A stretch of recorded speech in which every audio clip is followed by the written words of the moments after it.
Tractor Tales crosses borders this week as we check out a classic machine that originated in Canada but found a home in north central Iowa. There we met a collector and his 1957 Cockshutt Golden Eagle. This tractor was in the family from the beginning and it doesn't look like it's going anywhere anytime soon. Bought new by my father in 1957. It's been a workhorse on the farm ever since he bought it. I grew up on the tractor.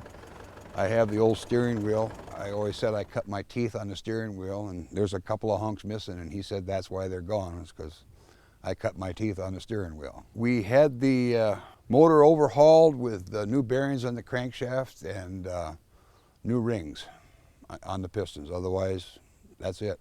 Always want to know where it's made, you know, and tell them it's Brantford, Ontario, Canada. And very rare around these parts. There's a few of them out there like this, not too many with the adjustable axle. When I was a kid growing up, I ground an awful lot of feed with this thing, and back then it was ear corn and a scoop shovel.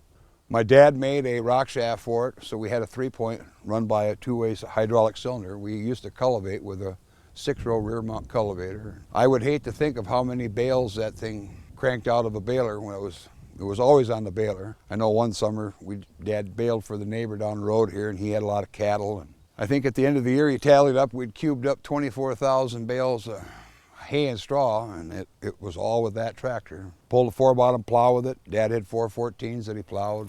Very easy to steer for not having power steering. It's probably one of the easiest steering tractors with no power steering that I've ever been on. It's a joy to drive. You know, the seat isn't the best, but when I was looking for parts for this tractor, why, there's a toolbox underneath this seat that slides out. And the guy that I was ordering the toolbox from said, "Oh, you have the deluxe seat." Well, if that was the deluxe seat, I'd sure hate to see the cheap one. Because man that spent 10 hours a day on that seat, he had a day. Don't forget, you can find Tractor Tales online at usfarmreport.com or on Facebook. The segments can also be downloaded as podcasts from iTunes.